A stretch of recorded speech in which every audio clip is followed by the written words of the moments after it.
Assalamu alaikum. Alaikum assalam wa rahmatullahi wa barakatuh. So, to continue the discussion, what are we going to talk about today? Bismillah ar-Rahman ar-Rahim.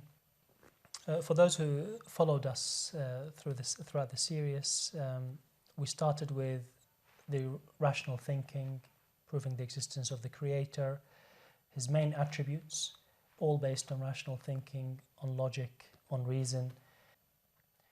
Now, we also discussed that we believe, based on rationality, based on logic and reason, that the truth is absolute. There is absolute truth out there. Yeah. There is only one description of the Creator that fits with rationality, being independent, limitless, knowledgeable and wise, fully able, absolute perfection, and He is indeed just and fair. There is absolute truth. However, people may not have access to that absolute truth. People may know 3%, people may know 50%, people may know 80%. And that's why their alliance, the labels they carry may not be ones that say Muslim, follower of Ahlulbayt. No, we believe that the absolute truth is Islamic faith, Ahlulbayt alayhim salam, as the true inheritors of the Prophet. Yeah. Sallallahu alayhi wa alayhi. Now, that is the absolute truth. People may have different exposures to this. And our scholars have written about this quite clearly and said people will be judged on the Day of Judgment according to how much of the evidence they have seen. Not simply because they live around Muslims or they are Muslims indeed, that means they have access to the full proofs. People will be judged accordingly, according to how much have they seen from the truth, how much they've understood of the truth. So judging people, well, you don't know how much that person have seen of the truth. And we see that clearly demonstrated in the conduct of the Imams. The Imam Hussein alayhi salam kept addressing the army that's about to kill him for probably a few hours, reminding them of what's right, reminding them to come back to the straight path. And we know that, you probably think, well, why are you doing this? Yeah. This will have no impact at all. Some people say, well, he was trying just to fulfill his duty. Of course, he was fulfilling his duty, but we all know historically that this resulted in such a noble person like Al-Hurr to switch positions in the final few moments of his life. And he was rewarded as a martyr on the same side of Imam Hussein alayhi salam. We know the stories of the magicians with Musa alayhi salam, how they kept rejecting the truth, and until one moment they decided to change. Yeah. So people can change. If people see the truth, people will change. So you don't know how much that person, Muslim or indeed a non-Muslim, has seen of the truth. So for you to say, well, you're not a Muslim, or you're not so practicing Muslim, and I put a cross on you, that's not right. Such a merciful approach and view of people should not confuse the minds of some that there is no absolute truth. There is absolute truth, but people know varying degrees of it. That's why they don't implement it fully. And there's no doubt that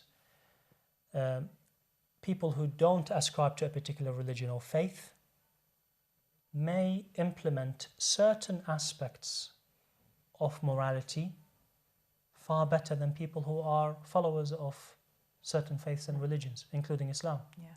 So some person could demonstrate, like you've rightly described, the highest level of integrity, honesty, and kindness when it comes to business or teamwork or neighborhood. And you find, well, if that person is demonstrating such a high level, why do I need Islam then? He managed to be kind and merciful without being a Muslim. So why do I need Islam?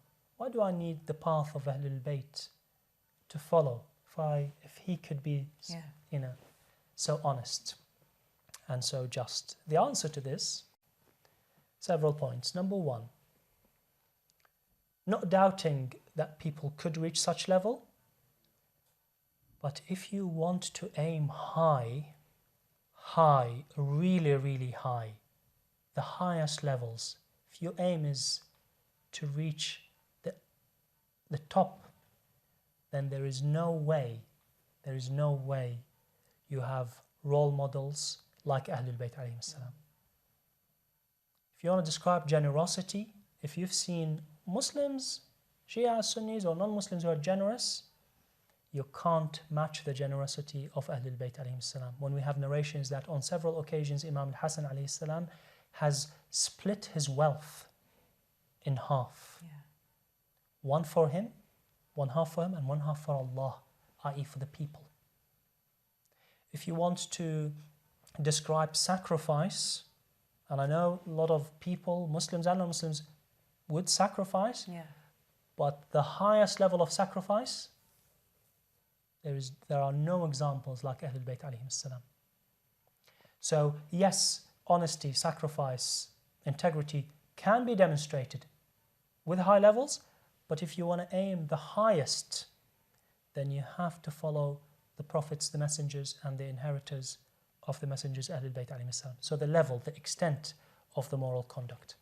Number 2, being holistic, being all-rounded, being balanced. Again, Ahlulbayt alayhim salam are the role models, the prophets.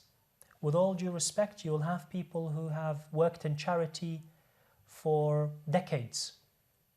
But if you examine their personal lives, their relationship with their siblings, their relationship with, the spouse, it may not be as ideal as you think. You will have political leaders who fought against injustices for decades, who've been imprisoned, who demonstrated courage. But if you look at their personal lives, their relationship with their spouse, with their children, you don't want to follow them. And this is not out of disrespect to anyone, but that's a reality. If you pick role models apart from Ahlul Bayt, then you will have these deficiencies. You'll have someone who's so honest and successful, but have missed out on his relationship with his parents. Someone who's so brave, but he could not keep his family together. While if you have Imam al-Hussein as your role model, then read the story of Karbala and you'll find the love that his companions had for him. Courage, honesty, sacrifice, but love. His son, his daughters, his wife, his companions, and the same obviously applies to the rest of the Imams under the Prophet. So if you want to be all-rounded, balanced as a human being, then role models, Ahlul Bayt alayhim salam, with all due respect to people around you who may demonstrate one or more top quality. So this is in addition to the rational foundation of Islam. Now, why Islam? Why Islam as a religion to follow? Then I would like the audience to remind themselves of only three examples of why this religion, theologically, as a framework, is superior. And the first of those reasons is the rational conclusions about God, about the hereafter, about the attributes of God, that God must be the creator, the first cause, must have been independent, limitless, has no borders, all knowledgeable, all wise, all able, which means if you combine all of them, absolute perfection, and indeed just and fair. You will find such descriptions within Quran.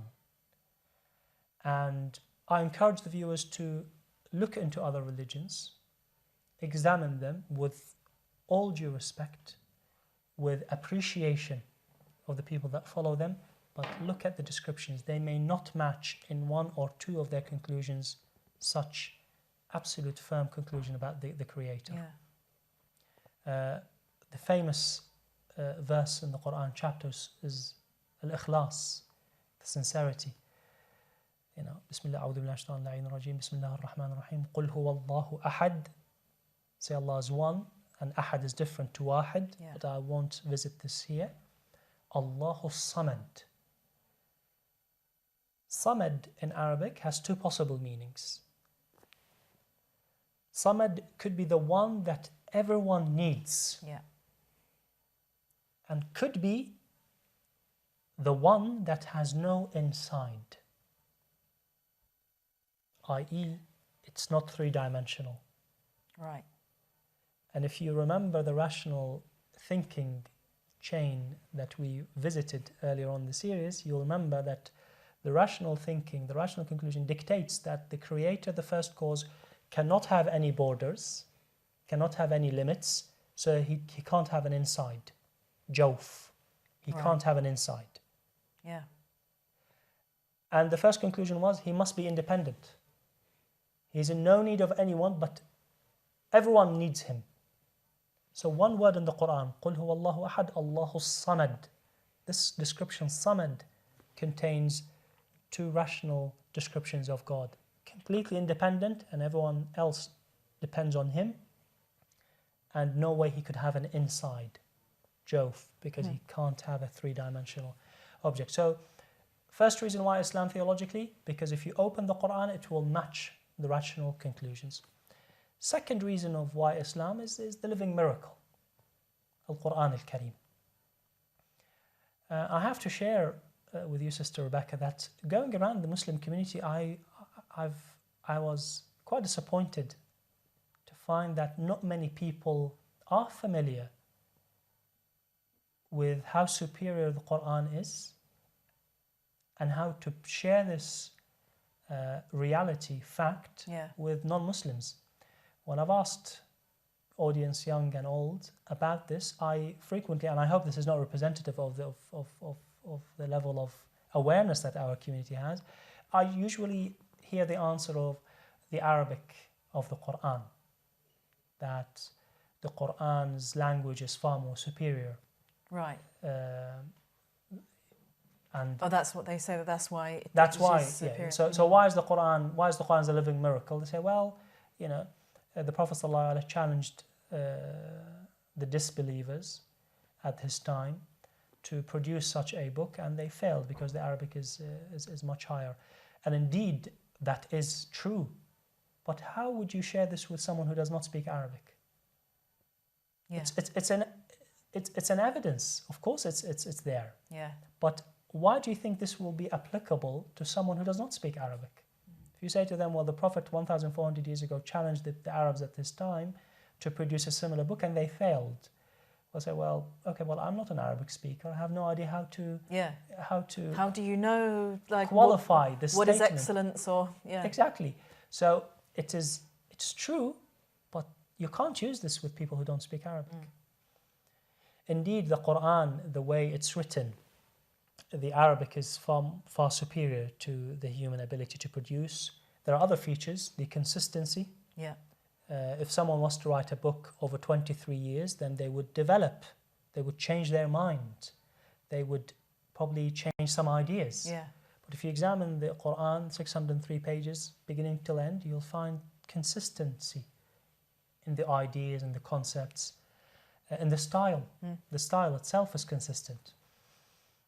And indeed, the Prophet did challenge the Arabs. I was just going to say very quickly that you can find that in a concordance of the Quran as well. So Indeed. if people want to find out, well, where can we find this consistency? There are concordances that are downloadable online, and they will show the whole list of, all the ayahs that have the same, that use a word in the same way. So, Hassan, yeah. absolutely.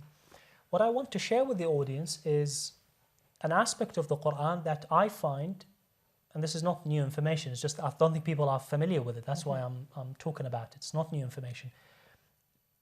What you can share with those who don't speak Arabic as evidence that the Quran was not written by the Prophet ﷺ, is not a man-made material, is the information. The information within the Quran that's compiled within it, it's been written, it's been there for 1,400 years, and that information is superior to human knowledge. It preceded human knowledge. And the examples are many, but before I share the examples, I have a warning to share with the audience. That as someone who has some familiarity with science, as a doctor, I can tell you that some people have gone a bit over. Yeah. And tried to find scientific miracles in the Quran that are not actually true. And since I was a kid, I've heard this. So one has to be careful. One has to qualify the statement. It's there. For example, we have just a couple of minutes, so. For example, the stages of development of the embryo. Yeah. Clearly documented, preceded human knowledge. The shapes of the mountains. One talks about al-jibalu awtada, like pecks. The movement of the earth itself. One clear description in the Quran that you look at the mountains and you think they are, static, but they're actually moving. So such examples of scientific information that preceded human knowledge, that scientists only discovered them in the last 100, 200 years, can be used to show that this book is not from a human being. Where else would the Prophet have found this information? He could not write or read. How did he get that information? And the third evidence that people can use is how holistic the religion is. As a way of life that addresses the mind, the body, the heart and the spirit, such a comprehensive approach is unique to Islam. Yeah. Is unique as a faith, is unique as a religion. Something that addresses reason, something that fulfills the mind's thirst for knowledge, for information, but it also satisfies the emotions, the heart and the spiritual need in addition to the body. A religion that has rules and guidance for a person, for a family, for a community and for humanity. I think it's worth every effort to study and follow. Inshallah. Thank you.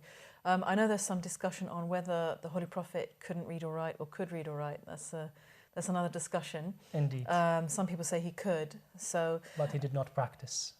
Yeah. So he knew how to write, and and the whole meaning of ummi as well is a discussion, but not for this program. But just wanted to put that in, inshallah.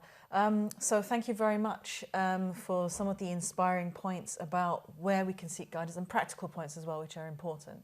A lot of people are asking questions today for about practical guidance and practical procedures. So it's very important to give those. And thank you for watching this program. This, again, just to remind our viewers, is a series which you can access online if you do miss any of these shows when they are broadcast. And inshallah, we will see you in the next one. Assalamu alaikum.